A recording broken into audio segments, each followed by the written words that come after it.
Friends, welcome back to my YouTube channel Saraswati commerce academy. तो friends, आज हम करेंगे अपना अकाउंट का चैप्टर नंबर 6, ठीक है, जो कि क्या है, अकाउंटिंग इक्वेशन। जो ये है प्रैक्टिकल चैप्टर है आपका। अभी तक हमने बहुत सारे जो है थ्योरी के चैप्टर कर लिए हैं। जो आपके पहले 5 चैप्टर थे, ठीक है, फर्स्ट 5 जो चैप्टर्स हैं आपके वो थ्योरी बेस्ड है, ठीक है, यानी कि उसमें सारी थ्योरी बता रखी है, उसमें प्रैक्टिकल क्वेश्चन एक भी नहीं था। तो अब से जो आपके चैप्टर स्टार्ट होने वाले हैं तो वो है आपके प्रैक्टिकल क्वेश्चन सारे। जो आपके प्रैक्टिकल क्वेश्चन है वो बड़े इंटरेस्टिंग है और बहुत इजी भी है आपके, ठीक है, क्योंकि +1 में बहुत इजी लेवल का जो सिलेबस जो है अकाउंट्स में दिया जाता है, ठीक है। तो अब जो ये अकाउंटिंग इक्वेशन है इसमें इक्वेशंस बनाई जाती हैं अकाउंट से रिलेटेड, ठीक है। तो पहले तो हम इसकी क्या करेंगे, थ्योरी कर लेते हैं थोड़ी सी, फिर हम करेंगे इसका एक बढ़िया सा प्रैक्टिकल क्वेश्चन, ठीक है। तो मैंने अभी जो फर्स्ट 5 चैप्टर्स हैं, पहले 5 चैप्टर जो हैं, तो मैंने उनकी सारी थ्योरी जो है करवा रखी है। अगर किसी बच्चे ने वो थ्योरी नहीं करी है तो आप प्लीज डिस्क्रिप्शन बॉक्स में जाइए, तो आपको वहां पे लिंक मिल जाएंगे, प्लेलिस्ट जो है क्रिएट हुई है वहां पर। तो पहले 5 चैप्टर्स में से अगर किसी को भी कुछ भी समझना है तो आप वहां से इजिली समझ सकते हैं।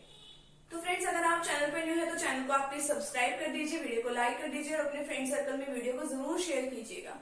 तो अब स्टार्ट करते हैं हमारा अकाउंटिंग इक्वेशन, ठीक है। तो देखो, अकाउंटिंग इक्वेशन को समझने से पहले तो आप बैलेंस शीट देख लीजिए, क्योंकि अभी तक आपको ये भी नहीं पता कि बैलेंस शीट होती क्या है। बैलेंस शीट क्या होती है? बैलेंस शीट होती है एक स्टेटमेंट। क्या होती है ये? स्टेटमेंट होती है, और इसमें बताया क्या जाता है, इसमें बताया जाता है कि जो हमारे बिजनेस की जो भी असेट्स हैं और जो भी हमारी लायबिलिटीज है वो सब इसके अंदर बताया जाता है हमारी बैलेंस शीट के अंदर, ठीक है। अब हमारी बैलेंस शीट में 2 चीजें होती है, क्या क्या? एक तो होती है हमारी कैपिटल और लायबिलिटीज, यानी कि एक लायबिलिटी साइड होती है आपकी और एक होती है आपकी एसेट साइड, ठीक है। बेसिकली आपकी लायबिलिटी साइड में एक तो होती है आपकी कैपिटल और दूसरी होती है लायबिलिटीज। लायबिलिटीज यानी कि आपने कहीं ना कहीं से कुछ ना कुछ जो पैसे हैं वो आपने उधार पे ले रखे हैं, तो वो सब चीजें इसके अंदर आती है, ठीक है, या फिर आपको किसी की फर्दर पेमेंट करनी है आपको, ठीक है। और असेट साइड में आपकी ये सब चीजें आती है कि आपका कितना बैंक बैलेंस है, आपने अगर किसी को कुछ उधार पे दे रखा है, क्रेडिट पे सेल वगैरह कर रखा है, तो आपके डेटर्स क्रिएट हो जाते हैं, फर्नीचर है, मशीनरी है, बिल्डिंग है, तो ये सब चीजें आपकी आती है। अगर आप बिजनेस के अंदर कुछ भी पैसे वगैरह लगाते हो, ठीक है, तो या तो आप खुद के, यानी कि अगर आप बिजनेस में कोई भी चीज लेके आते हो, ठीक है, या तो मतलब वो खुद के पैसों से लेके आओगे, या आप कहीं ना कहीं से कुछ ना कुछ पैसे इकट्ठा करोगे, लोन वगैरह लोगे, तो वहां से आपके पास चीजें आएंगी, ठीक है। तो आपको इस अकाउंटिंग इक्वेशन जो है आप यहां से समझिए, ये जो अकाउंटिंग इक्वेशन का एक इंपॉर्टेंट फॉर्मूला है जिसके ऊपर आपके सारे क्वेश्चन जो है बेस्ड है। Assets is equal to liabilities plus capital, ठीक है। जो आपकी असेट्स होती हैं वो किसके इक्वल होती है? लायबिलिटीज और कैपिटल के। अब देखो, आपके यहाँ पे असेट्स कितनी है? 2 लाख है यहाँ पे, तो आपने यहाँ पे 2 लाख रुपीज लिख दिए, ठीक है। और आपकी लायबिलिटीज कितनी है? वहां पे लायबिलिटीज देखो, ये आपकी लायबिलिटीज है और ये आपकी यहाँ पे क्या है? ये आपकी कैपिटल है। लायबिलिटीज कितने की है? आपकी 1 लाख रुपीज की, तो आपने यहाँ पे 1 लाख लिख दिया। और आगे क्या है? आपकी कैपिटल। कैपिटल भी कितने की है? 1 लाख की। अब देखो, 1 लाख और 1 लाख कितने हो गई? 2 लाख। तो यानी कि जो आपके असेट्स का टोटल है वो आपकी लायबिलिटीज और जो आपकी कैपिटल का टोटल है दोनों क्या होते हैं? बिल्कुल सेम होते हैं, ठीक है। यानी कि अगर आपने कोई भी असेट्स खरीदी है तो उसमें आपने यानी कि अपना खुद का पैसा भी लगाया हुआ है और आपने कुछ ना कुछ उधार पे लेके भी मतलब कुछ ना कुछ इन्वेस्ट किया हुआ है वहां पर। अगर आपको किसी क्वेश्चन में ये इन्फॉर्मेशन गिवन ना हो कि आपकी लायबिलिटीज कितनी है, तो आप किस तरीके से निकालोगे? तो आपको फॉर्मूले हैं लर्न करने पड़ेंगे। आप एक ही फॉर्मूला लर्न कर लीजिए, जैसे आपकी मैथ्स में होते हैं, ठीक है। आप एक ही फॉर्मूला लर्न कर लीजिए, assets is equal to liabilities plus capital. आपका सेकंड और थर्ड फॉर्मूला जो है अपने आप ही बन जाएगा। अब देखो, अगर आपको किसी क्वेश्चन में असेट्स की वैल्यू गिवन है और कैपिटल की वैल्यू गिवन है, लायबिलिटीज की वैल्यू नहीं गिवन है, तो आप यहाँ पे सीधा पहले तो यही फॉर्मूला लिखोगे, assets is equal to liabilities plus capital लिख लोगे। असेट्स की वैल्यू लिख लोगे यहाँ पे 2 लाख रुपीज, ठीक है, और लायबिलिटीज की जगह लायबिलिटीज लिखोगे और कैपिटल की जगह आप क्या लिख लोगे? 1 लाख की वैल्यू लिख लोगे, ठीक है। तो आपकी लायबिलिटीज की वैल्यू कितनी आ जाएगी? असेट्स में से अगर आप कैपिटल को लेस कर देते हो। अब यहाँ पे आप इस एक और तरीके से आप इसको समझ सकते हैं कि मान लो आपकी असेट्स की वैल्यू दे रखी है आपकी 2 लाख, ठीक है। और आपकी लाइबिलिटीज कितनी है, आपकी लाइबिलिटीज की वैल्यू कुछ नहीं दे रखी, तो आप यहाँ पे लाइबिलिटीज लिखोगे और कैपिटल की जगह आप लिख दोगे यहाँ पे कितने की आपकी कैपिटल आपकी है 1 लाख रुपीज की। तो 2 लाख में से आप क्या कर दोगे 1 लाख रुपीज को लेस कर दोगे, तो आपकी क्या आ जाएगी लाइबिलिटीज, यानी कि 1 लाख रुपए की आपकी क्या आ गई लाइबिलिटीज। तो आप मतलब इस तरीके से अगर आपको एक भी फॉर्मूला लर्न है तो आप आगे जो सारे काम है वो इजिली कर सकते हैं। ठीक है, इसी तरीके से अगर आपको किसी केस में कैपिटल गिवन नहीं है, असेट्स और लाइबिलिटीज की वैल्यू गिवन है, तो भी आप इस तरीके से निकाल सकते हो। अब देखिए इसमें कुछ बता रखे हैं कंसेप्ट। हर एक ट्रांजेक्शन के क्या होंगे 2 इफेक्ट्स होंगे। Every transaction has at least 2 effects. कोई भी आप ट्रांजेक्शन करते हो उसके 2 इफेक्ट्स होते हैं, एक इस साइड और एक उस साइड। ठीक है, 2 आपके क्या होंगे अफेक्ट्स होंगे, यानी कि अगर आपके बिजनेस में कोई चीज आ रही है तो जरूर आपके बिजनेस से कुछ ना कुछ जा भी रहा होगा। अगर आपने फर्नीचर को परचेज किया है तो आपके बिजनेस में फर्नीचर तो आ रहा है, बट आपके बिजनेस से क्या चीज जा रही है कैश जा रही है। अगर आपने मान लो कोई चीज सेल करी है, ठीक है, तो आपने कोई चीज सेल कर दी, जो आपने कोई भी गुड्स जो है सेल करी वो तो आपके बिजनेस से गई और बदले में आपके क्या आया पैसे आ गए, कैश आ गई। तो हर एक बिजनेस जो उसकी ट्रांजेक्शन के 2 इफेक्ट्स होंगे।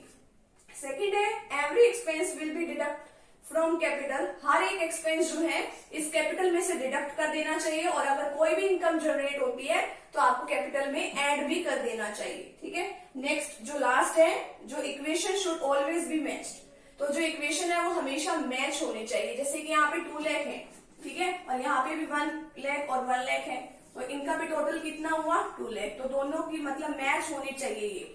आगे आप इसके प्रैक्टिकल क्वेश्चन में भी देखोगे, वहां पर भी सभी जो है मैच ही होंगी आइटम्स। असेट्स जो है लाइबिलिटीज और कैपिटल के हमेशा मैच में आएंगे। अगर आपका मैच होता है तो ठीक है, अदरवाइज जो है आपका क्वेश्चन जो है गलत है कहीं ना कहीं। ठीक है, तो अब चलिए अब स्टार्ट करते हैं हमारा practical question.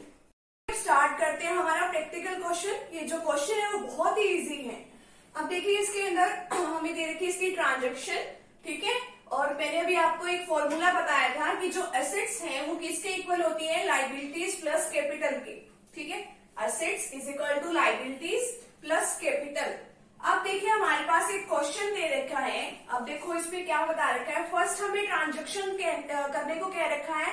Ram started business with ₹75,000 as capital. कि राम ने क्या किया अपना बिजनेस स्टार्ट किया, कितने रुपए से बिजनेस स्टार्ट किया 75,000 से, और क्या लगाई उसने अपने बिजनेस में कैपिटल लगाई। अब देखिए इसमें क्या फॉर्मूला था, assets is equal to liabilities plus capital. ठीक है, अब आप एक लाइन यहाँ पे एक स्पेस छोड़ देना इस लाइन में, क्योंकि आपको यहाँ पे क्या करनी है, यहाँ पे लिखना है कि ये कैश है, ये आपकी ये वाली एसेट्स है, यहाँ पे अलग एसेट्स है, यहाँ पे कुछ और है। ठीक है, तो आपको क्या करना है, अब 75,000 जो है राम ने कैपिटल के लिए लगा दिया है। अब मैंने आपको अभी भी बताया था कि जो आपकी कोई भी ट्रांजेक्शन है उसके 2 इफेक्ट्स होंगे। ठीक है, एक हमारे बिजनेस में आएगी और एक हमारे बिजनेस से जाएगी, यानी कि कोई भी आप ट्रांजेक्शन करो उसके 2 इफेक्ट्स होते हैं। ठीक है, अब देखो आपकी कैपिटल आई है, एक तो कैपिटल में आपने लिख देना है 75,000। ठीक है, और क्या लिखोगे, और देखो कैपिटल आई है, कैपिटल कैसे आई है आपकी कैश में आई है, तो 75,000 आप कहाँ लिख दोगे कैश में भी लिख दोगे, कैश 75,000 और जो कैपिटल है वो भी 75,000। यानी कि आप कोई भी ट्रांजेक्शन करो उसको आपको 2 जगह रिकॉर्ड करना है। ठीक है, टू टाइम्स आपको रिकॉर्ड करना है। तो आपने कैश में लिखा और उधर साइड आपने किसमें लिखा कैपिटल में लिखा। तो अब आपकी यहाँ पे देखो क्या न्यू इक्वेशन बन गई, तो ये 75,000 अभी आपको इसको कंसीडर नहीं करना है, ये वाली चीजें अभी कंसीडर नहीं करनी है। ठीक है, तो ये 75,000 आप एज इट इज लिख दोगे और उधर कैपिटल में 75,000 लिख दोगे। ठीक है, अभी लाइबिलिटीज कुछ नहीं है, तो यहाँ पे आप क्या लिख दोगे 0 लिख दोगे। ठीक है, तो यहाँ पे आपने ऐड कर दिया। सेकंड है आपके पास राम परचेज, यहाँ पे PUR का मतलब है purchases furniture for cash ₹5,000। Ram ने परचेज किया फर्नीचर, ठीक है, किसमें परचेज किया कैश में। अब यानी कि आपके पास कुछ चीज आई है, यानी कि फर्नीचर आया है, फर्नीचर आपकी असेट्स होती है। ठीक है, और बट आपके बदले में गया क्या है, आपके पास से कैश चली गई है। ठीक है, अब देखो और कितने रुपए में परचेज किया आपने, 5000 रुपीज में आपने परचेज किया। तो आपके पास से कैश चली गई तो आपने यहाँ पे नेगेटिव में लिख दिया 5000 कि आप इसको लेस करोगे, और आपके पास असेट्स बढ़ी है क्योंकि जो फर्नीचर है वो आपकी असेट्स होते हैं, ठीक है। तो आपने क्या कर दिया, 5000 को यहाँ पे ऐड कर दिया। तो यहाँ पे ना तो लाइबिलिटीज आपकी बढ़ी और ना ही आपकी कैपिटल पे कुछ अफेक्ट पड़ा। तो आपने नेक्स्ट इक्वेशन जो है लाइन लगा के यहाँ पे इक्वेशन कर देनी है। 75,000 में से आपने जो 5,000 रुपए का खर्चा कर दिया, 5,000 रुपीज आपने क्या कर दिए, लेस कर दिए। क्यों? क्योंकि आपने फर्नीचर को परचेज किया। तो कितने रह गए, 70,000, ठीक है। यहाँ पे देखो ये 70,000 रह गए, और जो ये 5,000 है वो किस चीज के हैं, वो फर्नीचर के हैं। और इधर साइड कुछ ट्रांजेक्शन नहीं है तो 0, और ये जो 75 जो है चला आ रहा है, ये जो हमारी कैपिटल है। अब आपको ये देखना है कि दोनों साइडों का जो टोटल है हमेशा इक्वल होना चाहिए। असेट्स का टोटल लाइबिलिटीज और कैपिटल की टोटल के इक्वल होना चाहिए, ठीक है। अब देखो यहाँ पे 70,000 और जो 5,000 है, यहाँ पे जो आपने न्यू इक्वेशन बनाई है इसका टोटल भी 75,000 है, ठीक है। और जो आपका ये वाला कैपिटल का टोटल है ये भी 75,000 है। जहां पर भी आपका ये टोटल अगर मैच नहीं हुआ तो यानी कि आपका क्वेश्चन वहीं से गलत है, ठीक है। तो आपको देखते हुए चलना है कि ये सब जो सारा टोटल है वो हमारा इक्वल है। नेक्स्ट है Ram purchase goods for cash. Ram ने गुड्स खरीदी है, ठीक है, गुड्स को परचेज किया है। अब वही है, कैश में परचेज किया, आपके पास से कैश चली जाएगी, आपने 20,000 को लेस कर देना है, ठीक है। बट आपके पास आ क्या रही है, गुड्स। जो गुड्स होती है वो भी आपकी क्या होती है, असेट्स होती है।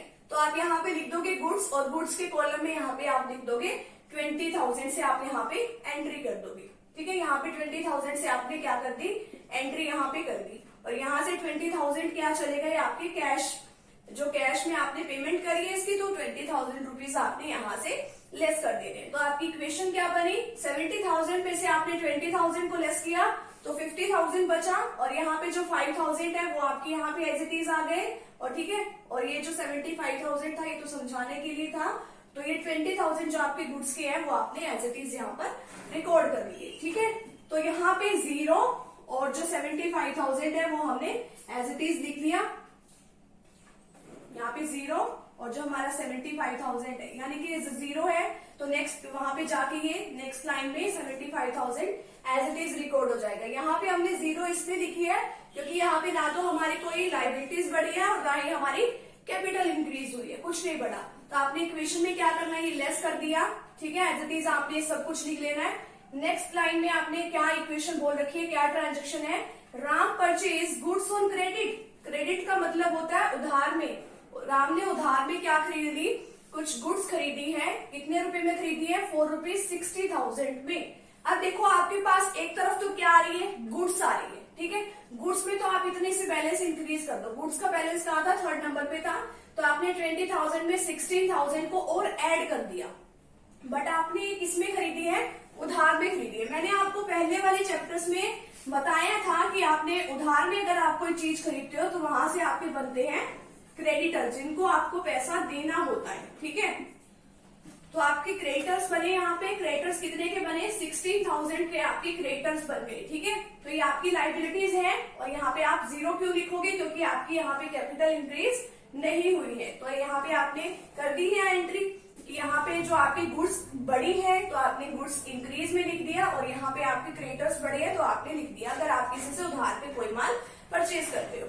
नेक्स्ट है आपकी इक्वेशन क्या बनी, यानी कि एड लेस करके क्या आया, यहाँ पे 50,000 एज इट इज आ गया, यहाँ पे 5,000 जो है फर्नीचर के आगे, और 20,000 में और 16,000 को और ऐड कर दिया। क्यों, क्योंकि आपने गुड्स को परचेज किया है। तो ये कितने हो गए, 36,000, ठीक है। और नेक्स्ट यहाँ पे ये जो क्रेडिटर्स थे आपने वो 16,000 एज इट इज, और जो 75,000 है वो भी आपने इस तरीके से लिख देना है। नेक्स्ट है आपका 5th जो नंबर पे ट्रांजेक्शन है, गुड्स कॉस्टिंग ₹12,000। आपने गुड्स को खरीदा है, ठीक है, मतलब कि जब आपने खरीदा था वो कितने की उसकी वैल्यू थी, ₹12,000 की, ठीक है।